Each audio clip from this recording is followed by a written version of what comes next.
जय श्री श्याम। मैं प्रकृति फिर से आ गई हूँ अपनी नई कहानी के साथ। और आज की कहानी वट वृक्ष और पीपल के वृक्ष के बारे में है। तो शुरू करते हैं। एक राजा की दो रानियाँ थी। एक रानी जो कि राजा की महारानी मतलब राजा की प्रिय रानी थी, और दूसरी बेचारी पता नहीं कैसे गलती से ही हो गया उसका विवाह राजा से। महारानी और राजा दोनों ही उस रानी को नहीं चाहते थे, पर कहते हैं ना, जिसका कोई ना हो उसका खुदा होता है। वो रानी बड़ी ही धर्मात्मा थी, जो कि पीपल और वट के पेड़ को रोज़ जल चढ़ाया करती थी। इस पर महारानी उसे चिढ़ने लगी और महाराज को बोली, महाराज 12 कोस तक के इलाके के सारे पेड़ पौधे कटवा दीजिए। राजा ने कहा, ठीक है महारानी, जैसी तुम्हारी इच्छा। और छोटी रानी के बारे में नहीं सोचा।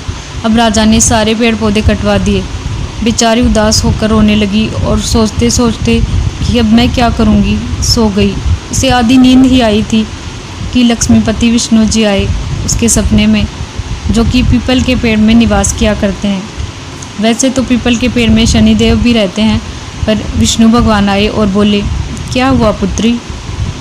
रानी रोने लगी। प्रभु बोले, कल सवेरे बाहर जाकर देखना, तुम्हें दूर कहीं एक आक का पौधा दिखाई देगा। तुम वट और पीपल का नाम लेकर उसे ही सींच देना। रानी ने ऐसा ही किया और हर रोज़ जाकर उस आक के पौधे को जल चढ़ा देती। रानी अब खुश थी। फिर एक दिन राजा और सेनापति शिकार को गए। वापस लौट रहे थे कि तेज़ धूप से उनका हाल बेहाल हो गया। पानी ना होने के कारण प्यासे मरने लगे। अब राजा ने कहा, सेनापति जी देखो कहीं कोई पेड़ हो तो। सेनापति बोला, महाराज कहाँ से होगा पेड़ तो आपने 12 कोस तक के कटवा दिए। फिर महाराज बोले कि नहीं सेनापति, आज अगर कहीं भी पेड़ दिखाई नहीं दिया तो आज हमारे प्राण ही चले जाएंगे। तभी सेनापति और महाराज दोनों हताश होकर बैठ जाते हैं।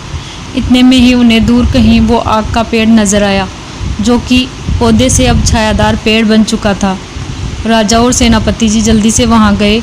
उस पेड़ की छांव में आराम से बैठे और पेड़ के पास जहाँ रानी जल चढ़ाया करती थी, ठंडे ठंडे पानी की तलाई हो गई।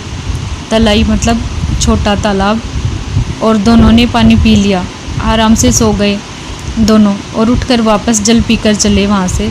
तो राजा ने रास्ते में कहा कि सेनापति, मेरी समझ में नहीं आ रहा कि आखिर वो पेड़ आया कहाँ से।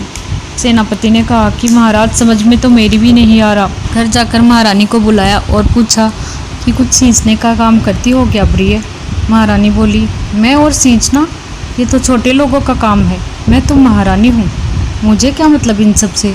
छोटी रानी को बुलाया, पूछा तो उसने कहा, महाराज मैं भी कहाँ से करती, आपने तो 12 कोस तक के सारे पेड़ कटवा दिए।